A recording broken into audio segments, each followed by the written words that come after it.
Sing the national anthem. Yeah, fine. Can we get a roll call? Here. Here. Here. All right. Sorry. Here. Here. Vandermeer, Here. Alderman Peretta, Here. Alderwoman Bartleson. Here. 7 present, mayor's not present. I'm sorry, 8 present without the mayor. Okay, thank you. Okay, we have the shop Lockport. Do we have anything on the business spotlight today? We do not. Okay, we have Merv here from Sizzles who wants to speak about Lockport Love. I'd like to thank the council for letting me come to speak today. I was actually here, as an ambassador of Lockport Love, and I just wanted to make everybody aware that all the nominations will be due on the 15th of October. So if you know someone that is really in need, all you have to do is write a letter explaining who the person is and what their situation is, and what they do is by a case-by-case basis, they will go out and evaluate the family. They'll determine the needs of each individual, and they'll actually give them an award. In the past, what they have done is, there was a woman who had 3 kids, and she was not able to fix her car to get to work. So what they did, so this woman would be able to support her family, was they actually offered her the car repair. That was such a huge thing for that family, because now she's actually able to support her children without needing anything from anyone else. That's what Lockport Love does for people. There are many situations just right behind you in your own neighborhoods where someone may need something, and there are people out there that can help, and it's locally. So every donation that they take in is 100% used for the recipients. They've done a lot of drives. There's been a lot of money that's been brought in, so they're able to help a lot of different people. So if you know someone that comes to mind, all you have to do is write a small letter explaining the situation, submit it to the police department, attention Terry Lemming, Lockport Love, and they will go through and they will actually find recipients. It really helps people out. I'm a big supporter and advocate of this organization. I believe in it. I believe in it so much that I left my baby Sizzles and I came here to talk about it. So if you know anybody, you can either refer them to me through the Sizzles Facebook page. It's Sizzles in Lockport. If you don't feel like nominating them yourselves, I will write the letter for you. But just let me know their situation. I'd like to get those in. 15th is the absolute deadline, so it could be a day too late. You can make a huge difference. So thank you for your time. That's all I needed to say. Thank you. Thank you.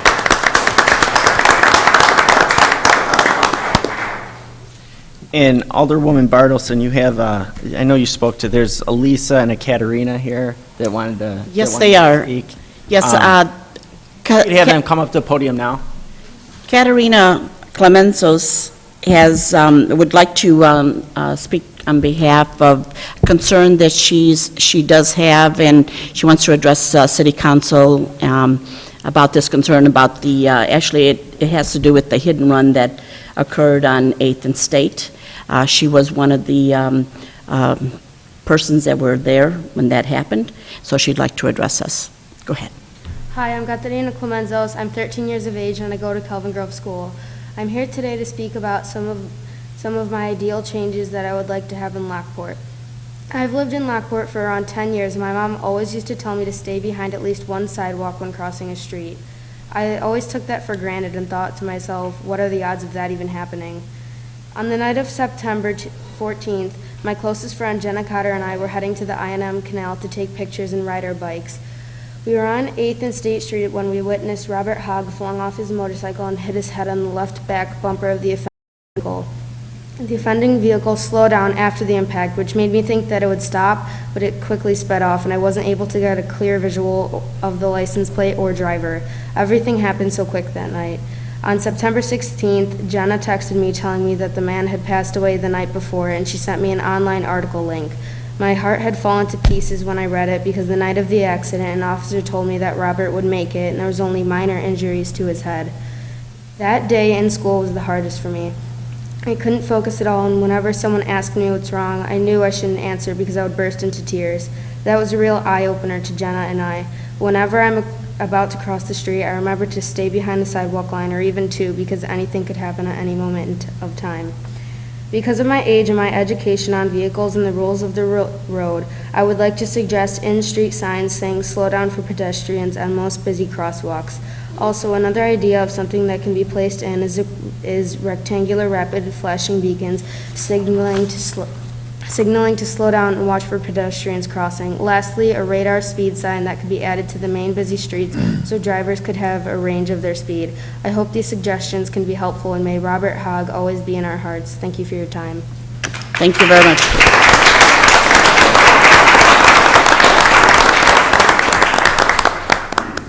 Since then, they made contact with me, I have been in contact with the chief, and we did drive around and observed what was there right now, and I'd like for the chief to speak on behalf of that finding and so forth. Like Alderwoman Bartleson said, we went to the area of 8th and State and noticed that there are 2 caution crosswalk signs, but they're not illuminated, they don't draw any attention, and one of them is obstructed by a tree.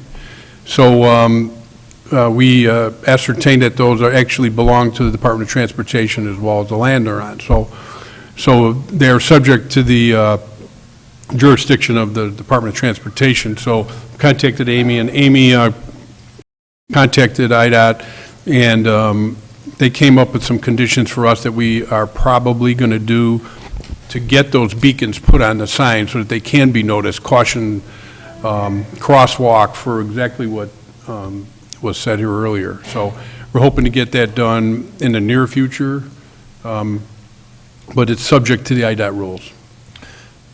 Mayor and members of council, the IDOT 8th and State will be included in the IDOT project for 2017. There will be a calming, narrowing of some of those roads, pedestrian bump outs, so the crosswalk will be shorter.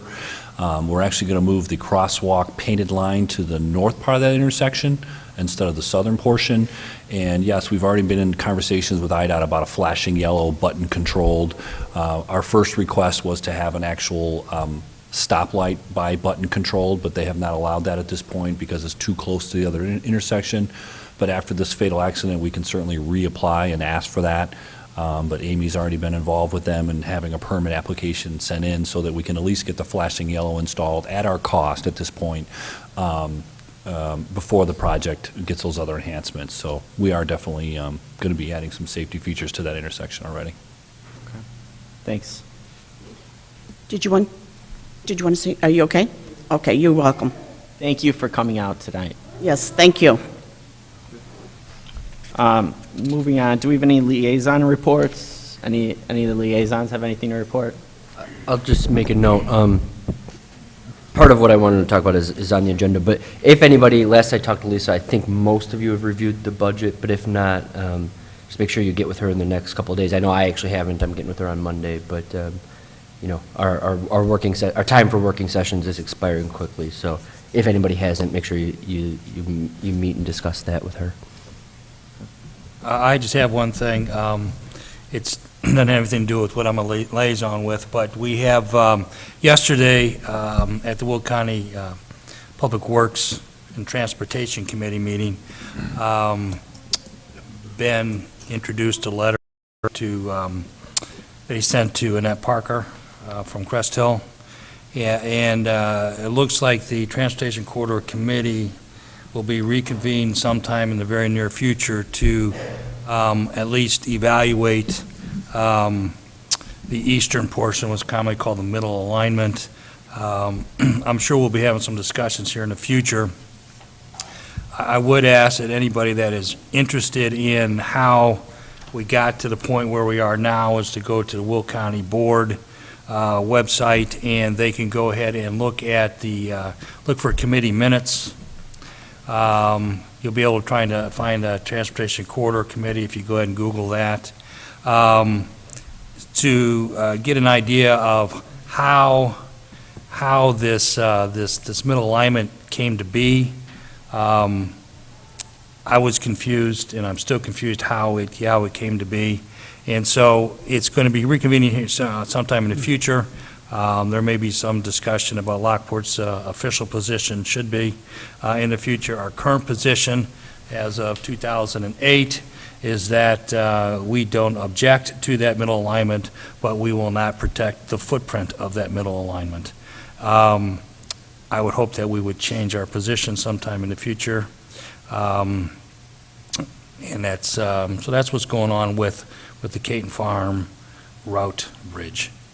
Yeah, I'd just like to add that part of that process and going back to TCC is to garner authorization to restudy other options for the middle route, which is the eastern portion beyond 355. There will be a cost component on the 4 agencies requesting that at this time. County will not spend the additional funds to restudy this. City of Lockport, City of Homer Glen Township, and Lockport Township have agreed to bear the cost of that over the next 18 months to 3 years.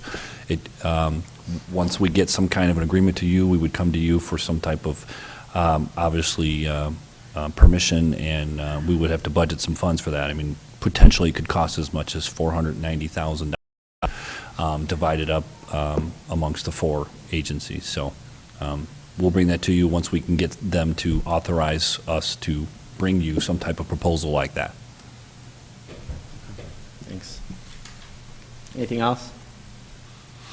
Pam, did you want to, or even Ben, did you want to speak on October 13th, how Jody Mariano will be coming to check out all the main corridors and make determination? Well, as the council knows, we've entered into a contract with Tuscan Associates to take a look at our gateway entrances. We've identified specific locations throughout the community where there are existing signs. Staff had to prepare some GIS maps for her. She will be coming out next week to take some measurements and get some ideas of the areas so that she can start looking at some design options for the landscape treatment. Okay, Chief, we have some new auxiliary officers that we need to swear in.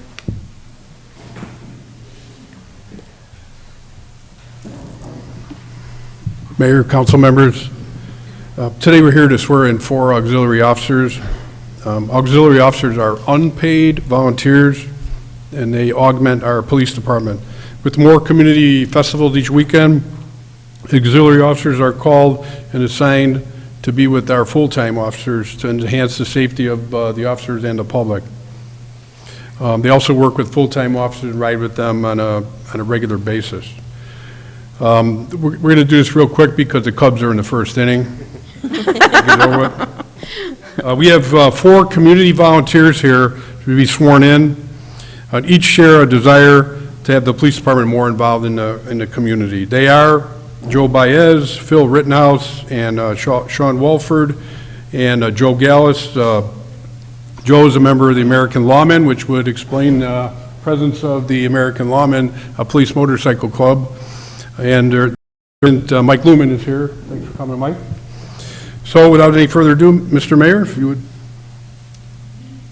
Thank you. Now we have to make it official. So I have this sheet that I have to read, and you have to repeat after me where it says state your name. That's where you state your name. All right. I state your name.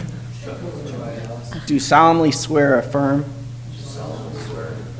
that I will support the Constitution of the United States and the Constitution of the State of Illinois, and that I will faithfully discharge the duties of the office of Auxiliary Law Enforcement Officer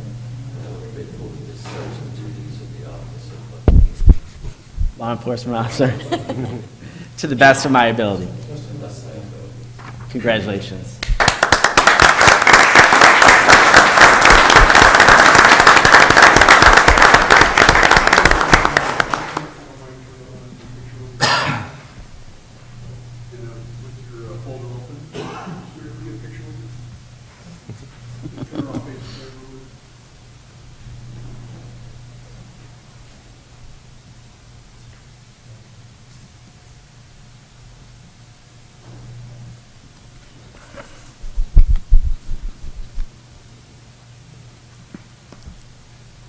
Okay.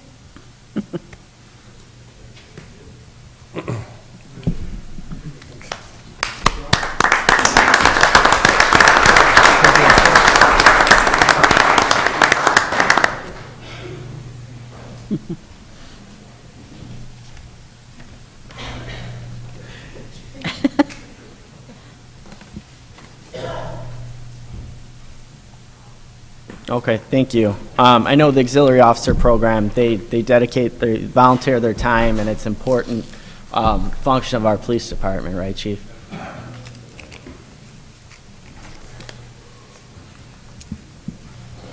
Okay, moving on to planning and zoning. Thank you. This evening, the applicant, Bill Maslin, he's seeking approval to rezone his property that's currently zoned C2, which is a commercial designation, to R4, which is a multifamily designation.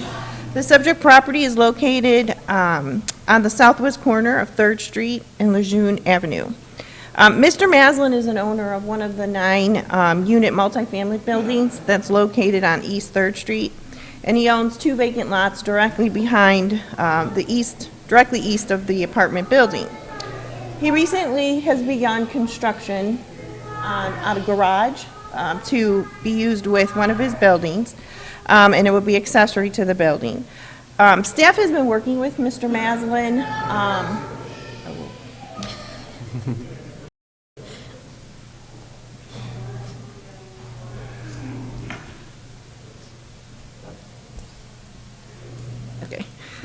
Mr. Maslin has been working with staff for several months and working together, because he also owns the commercial piece that's right on the corner of 3rd and 9th Street. And part of that, he has graciously said that, if anyone's interested in purchasing that property, that it would make sense at some point maybe to tie it into the Pizza Hut property. But he did want to maintain the one commercial lot and turn it into residential to construct this garage. Staff requested that he go through the rezoning so that he can consolidate the residential lots into a single lot, which will just make it cleaner overall and consistent with respect to the zoning. The garage that's under construction, it does comply with all the city ordinances. The only requirement was a building permit, so it was not something that needed to go before the Plan Commission or the City Council for approval. The site plan and the building elevations attached with the staff report to the Plan Commission are included just basically for your own reference. The public hearing for the rezoning component was September 8th. There was no one from the public that came to testify, and the Plan Commission did make a positive recommendation on the rezoning. So staff is asking the council for direction to place this on the October 21st City Council agenda for final action. Any comments? I think we put on a consent agenda. I think so. Any objection to consent agenda? No, not by me. All right, great. All right, Mr. Benson. Thank you, Mayor Pro Tem and members of the council. The next item, CA1, is a real estate property exchange in downtown Lockport. Brian LaGiulia, the owner of Paradise Bay at West 10th Street, has been in a concept with the city of Lockport since 2007, when we actually have half of that parking lot behind Paradise Bay is owned by the city. We actually brought this up at a council meeting back in 2014 about discussing the possible real estate exchange for, basically, Brian owns the one of the alleyways behind the buildings on State, which is close to the Hamilton Street parking lot. I think the mayor and council at the time was okay with making this swap as long as that parking lot was indeed behind Paradise Bay going to remain a parking lot, in which the petitioner has agreed to do this. This gives us a little bit more control of the entryways to the Hamilton Street parking lot, so we find that to be a reasonable request in regards to doing the trade. The conveyance would be, it would have this condition beyond it that he could not make a change to the parking lot behind that without at least getting the consent from the city at a future date. So everyone seems to be on board with that. So staff is recommending that the council authorize the city administrator and the attorney to take the necessary steps to go ahead and process that exchange of property parcels A and B. And all the attachments are in your packet. Any questions? The only question I have, and I believe I know the answer, but I want to make sure it's understood, the parking lot that he is receiving is still considered a public parking lot? Yes. So it'll continue to be a public parking lot after?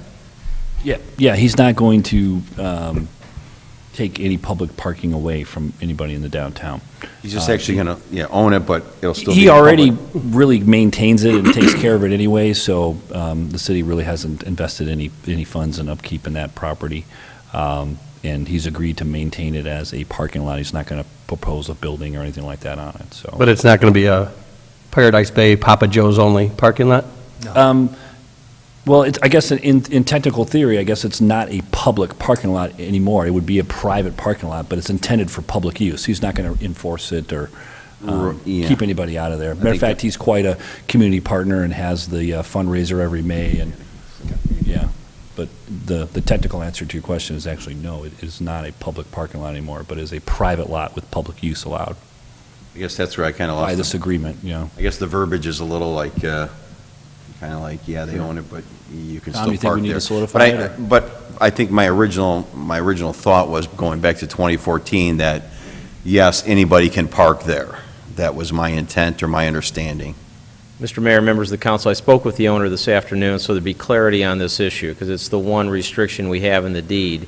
It's clear that he cannot build on the parking lot. He understands that. He has no intentions of expanding his building. He needs the parking.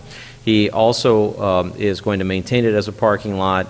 It will be open to the public, but he'll have some latitude to restrict some parkers. He doesn't want to have, for example, a commuter parking there all day or somebody leaving vehicle. It would be like a traditional business-type parking arrangement. So there's going to have to be some flexibility. If you see somebody parking there, an employee of a downtown business, and he's there all day long or she's there all day long, he's not going to allow that type of parking. But the coming and going for downtown businesses, if somebody decides to park there and patronize another business, he will not have that vehicle towed. Was he planning on putting any kind of signage there for, We didn't talk about signage, but before the next meeting, when this comes back to you, I'll ask him how he wants to handle the signage part of it. He understands the role that he plays is keeping it open for the public, so downtown businesses could use that as overflow, but he doesn't want to get taken advantage of either. And I certainly understood that. Hey, My- Tom, my let's say in the convers- future that there's a new owner of that property, should we have stronger language in case the new owner has a different vision? It's actually in the deed itself that restricts the use to parking only. We can probably look at between now and our next meeting whether we add some of the details about keeping the parking open for downtown businesses, not long-term parkers, but for the 1 hour, 2 hour type parker, and maybe we could add some language to that effect. So successor owners will know that that's a restriction. Thank you.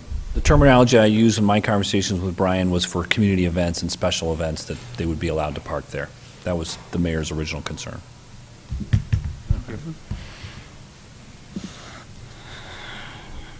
The next item, I don't have any problem put that on a consent agenda.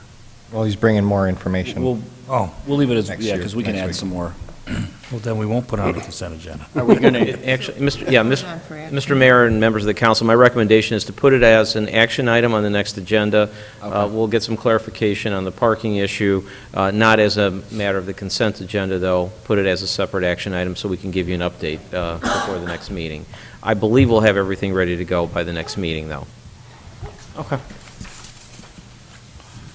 Thank you. Were you going to do the finance? Yes, I will. Thank you, Mayor and members of the council. The next item on your agenda, C, or FD1, is actually just a little housekeeping. If you recall, on September 2nd, we came to the council, how the guys are going to leave. Come to the council with approving the amended budget, which was voted and approved. But we've later confirmed with the attorney, Tom Thanis, that when we amend the budget, we really need an ordinance accompanying that. And so we didn't have that document for you to approve at that time. And so we're asking you to put that for approval, that you'll find the attached budget ordinance amendment. No other changes have been made to that budget paperwork. It's just that we didn't have the actual ordinance amendment with that paperwork. Okay. And that's Consent something agenda on you that? could do consent with that. Yeah, Okay. just so you get, Lisa came to me and she couldn't be here today, so she was going to put it to the next meeting. Well, we talked about if it even needs to go to committee of the whole, right, because we've already actually approved everything in there, but I said, my opinion was, put it through committee of the whole just to do it, and, you know, she didn't need to be here, because it's literally what we've already voted on. Let's go. Right. Yeah. Yeah, I think we could put that on consent. Okay, thank you, that's all I have. All right. Thanks, Ben. Amy, I think you're up.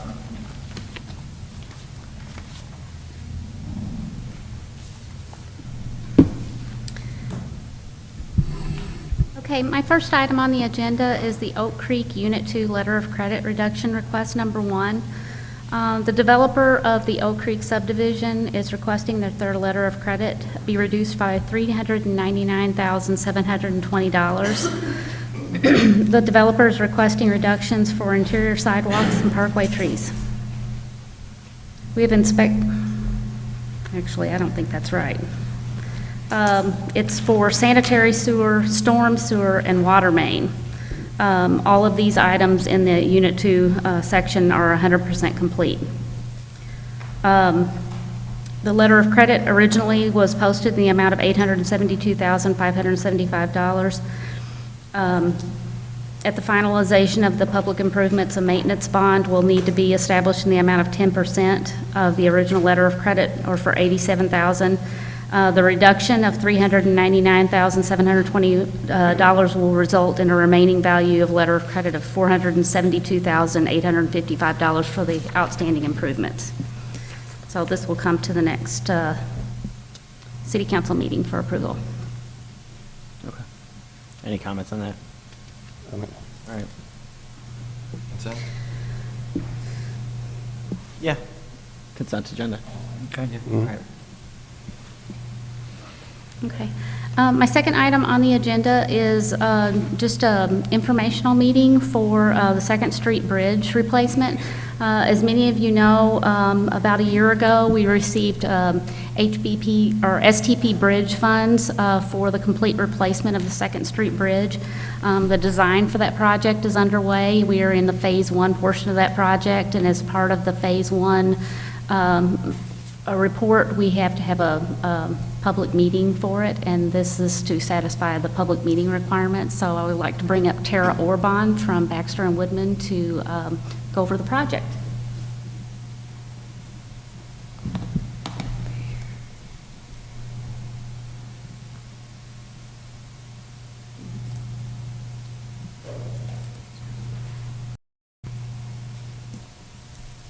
Good evening, Mayor Pro Tem and City Council members. My name is Tara Orban from Baxter and Woodman. I'm also here tonight with Adam James. We're the design team for the Second Street Bridge project, and our presentation will take just about 5 minutes here, tops. Just wanted to highlight some portions of the project for the City Council here this evening. Okay, so again, the purpose for the project is the existing bridge is in poor structural condition. In fact, there's weight restrictions on it. It's currently low posted for 9 tons. As Amy mentioned, due in large part to that condition, the project is eligible for federal participation for bridge replacement. So the feds are actually paying for 80% of the project, and that's engineering and construction, with the city picking up the remaining 20 cents on the dollar. So the proposed improvements include the construction of a new arch bridge, roadway approach reconstruction to tie back down or tie back into existing grades, sidewalk construction on both sides of the bridge, the addition of sidewalk on the north side of 2nd Street from the bridge to Centennial Trail, also putting ornamental lighting on the bridge. All told, the total improvement length is a little bit under 300 feet. When we looked at the location of this project and its proximity to Heritage Village, and also considered that the I&M Canal is part of the first, National Heritage Corridor, which was intended to preserve the unique character and background, and also highlight the importance of the establishment of the I&M Canal Trail to the communities during its construction.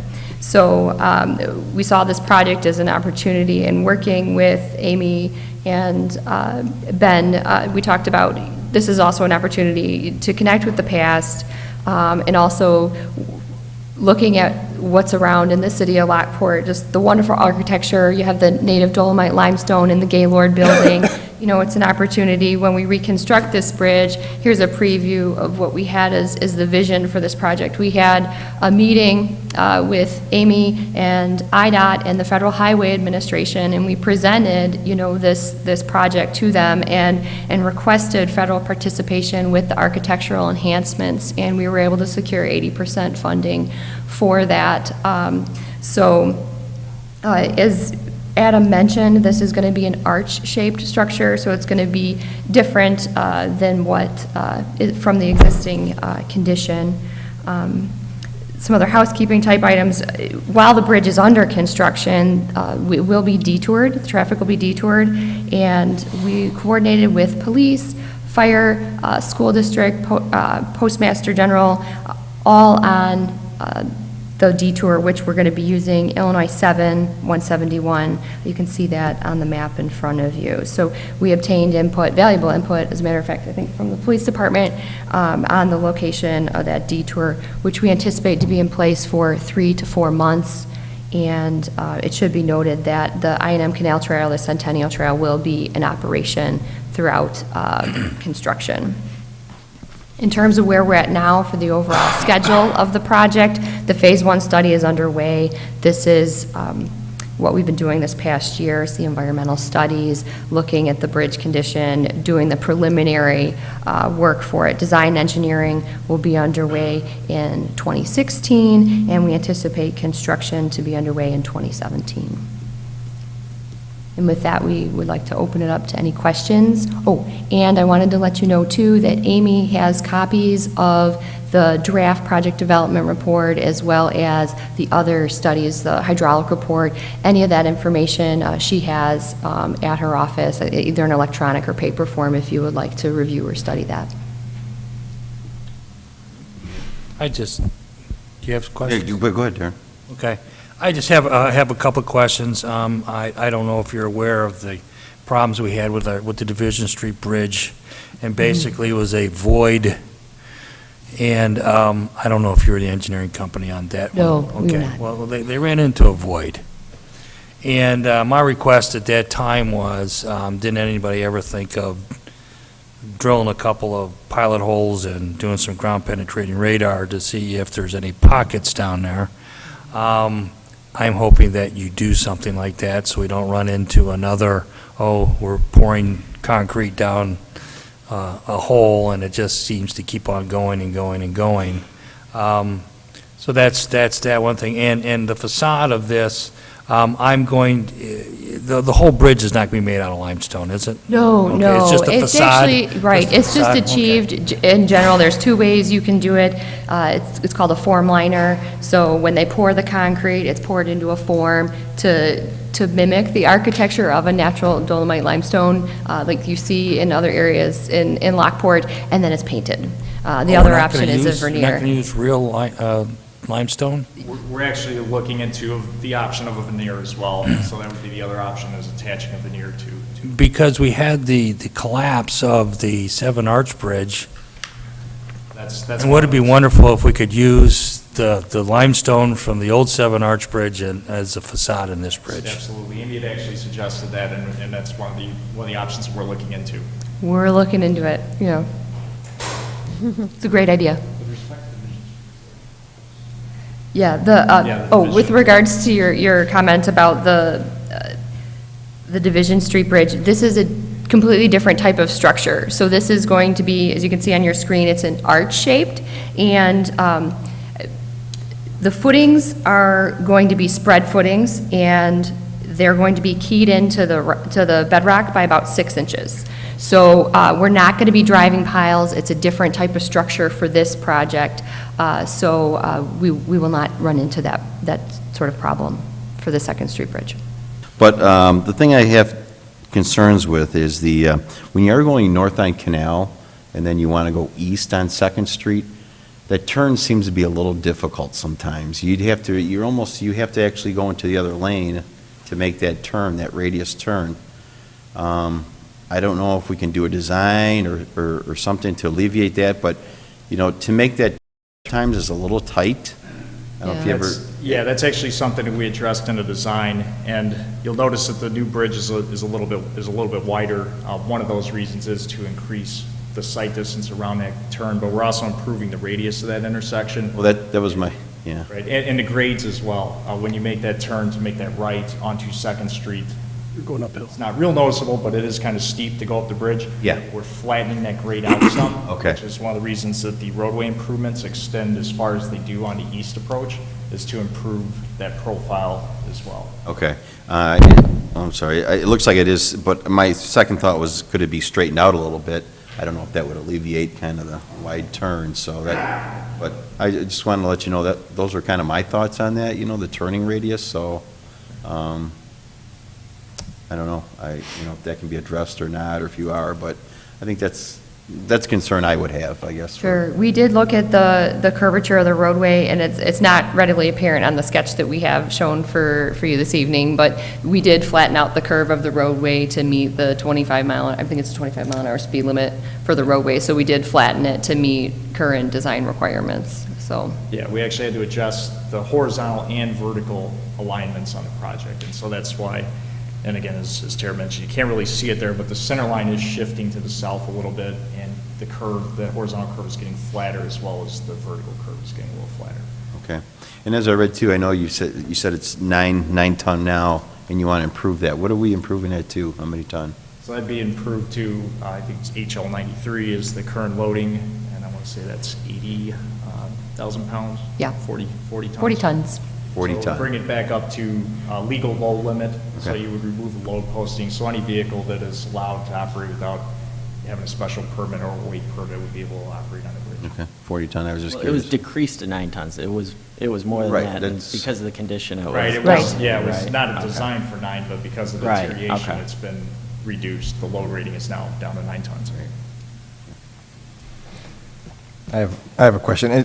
Is the old bridge coming down, you're completely demolishing it? Yes. Completely removed, yes. All right, so that brings up the question, it's the first time I'm seeing this, is there an opportunity for us to build that new bridge just to the south?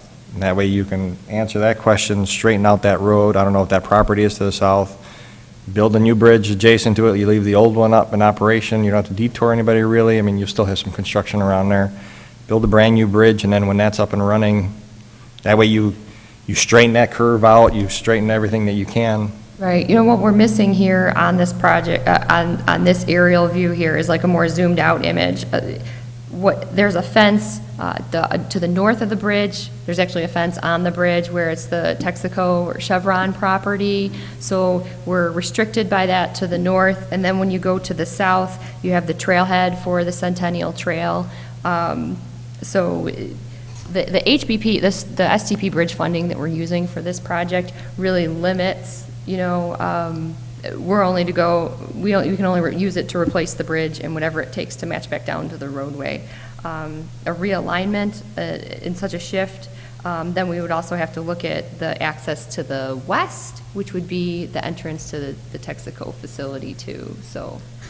Well, I mean, I hate to be the bad person here. I realize that, we're only allotted so much funds, but I mean, we should do it right and, Yeah. Well, right?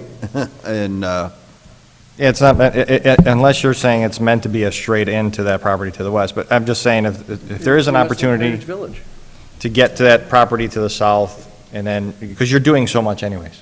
Right, well, I mean, the horizontal curvature of the roadway was fixed, as it's shown, it meets the design speed, it meets current standards, as required by IDOT. So, I guess that possibility hasn't been thoroughly vetted.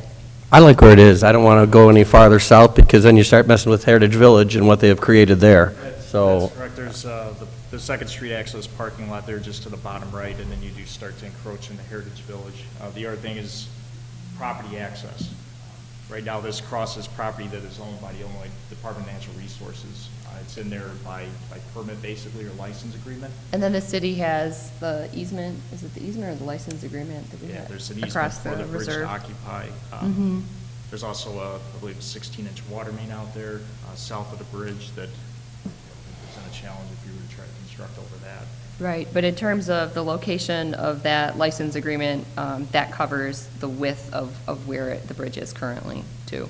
So we'd have some right-of-way challenges, the water main conflicts. So are we doing that now with the expansion of the bridge, the wide? No, we're still clearing it. We're still north of it, north of the water.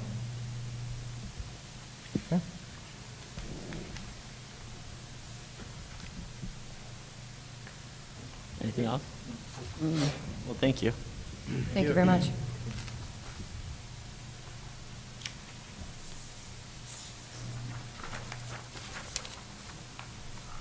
All right, do we have any new business? Anyone? I'll make a motion. Do we need a motion to adjourn this meeting? I make a motion to adjourn. Second. All in favor? All in favor? Aye. Okay.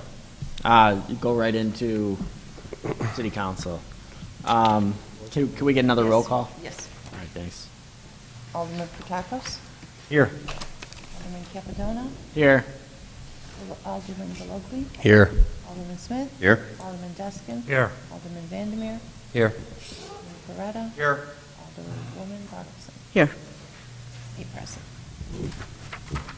Hey, consent agenda. Can I have a motion to have a consent agenda? Make that motion? I'll second. All in favor? Aye. Okay, on the consent agenda, we have the regular city council meeting minutes of September 16th. We have the committee of whole meeting minutes of September 16th. We have the payroll ending September 13th, payroll period ending September 27th. Approval of various bills. We have a liquor license matter for a special event at Mama Onesta's Restaurant. We have the zoning ordinance text amendment relating to parking lot maintenance. We have the license agreement with Midwest Soaring Foundation at the Metro Station. Vehicle purchase, Resolution 15076. Berry Landscaping Parkway Tree Replacement Program. The Red Zone Robotics Sanitary Sewer Televising. And the MFT funds for sale purchases, the IDOT resolution. Can I have a motion to approve the consent agenda? So moved? Second? All in favor? Aye. Mayor, I consent to all except number 5, various bills. Okay. Mr. Mayor and members of the council, the state statute does require a roll call on the consent agenda. So Okay. I've asked the clerk to do the roll call in the future. Okay. Can I have a roll call then? Oh, tonight, okay. All right. Petracos? Yes. Capadona? Yes. Valogly? I think I better abstain because of item 5. Okay. Smith? Yes. Deskin? Yes. Vandermeer? Yes. Coretta? Yes. Bartleson? Yes. 7 yeas, motion carried.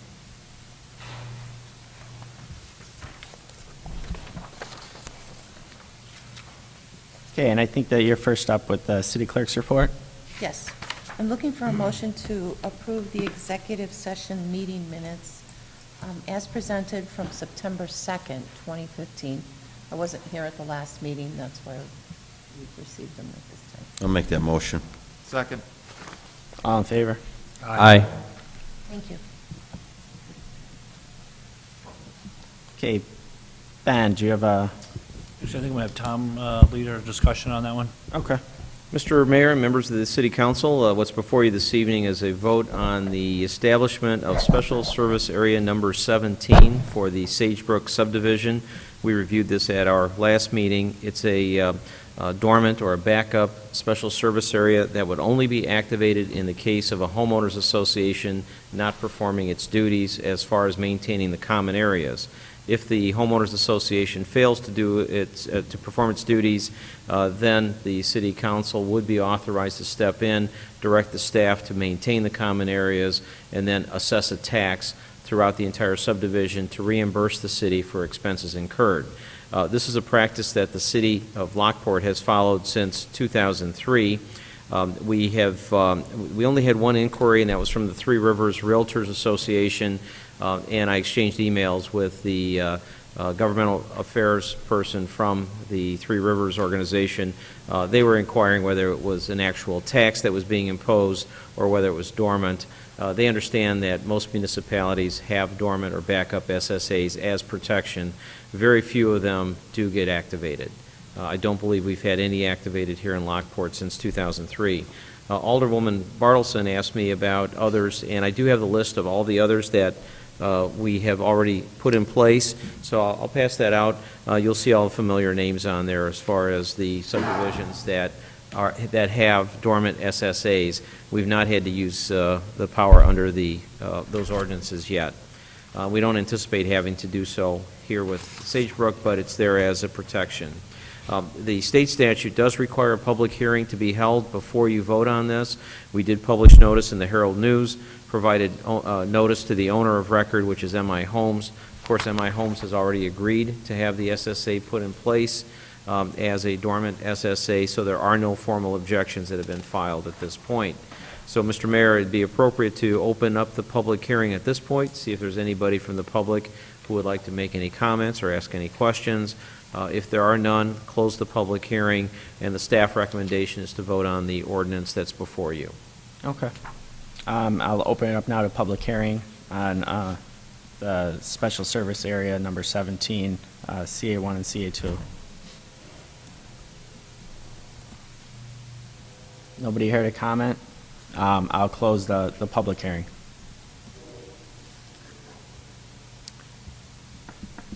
And Mr. Mayor, members of the council, staff recommendation is to pass the ordinance establishing special service area number 17 for the Sagebrook subdivision.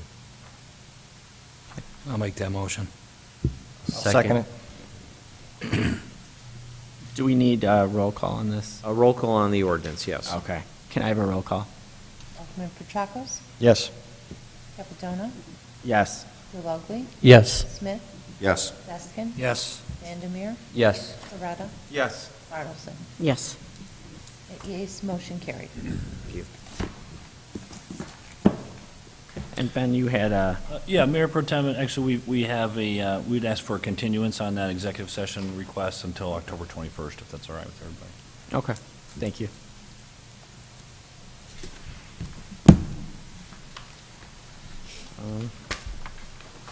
That's it.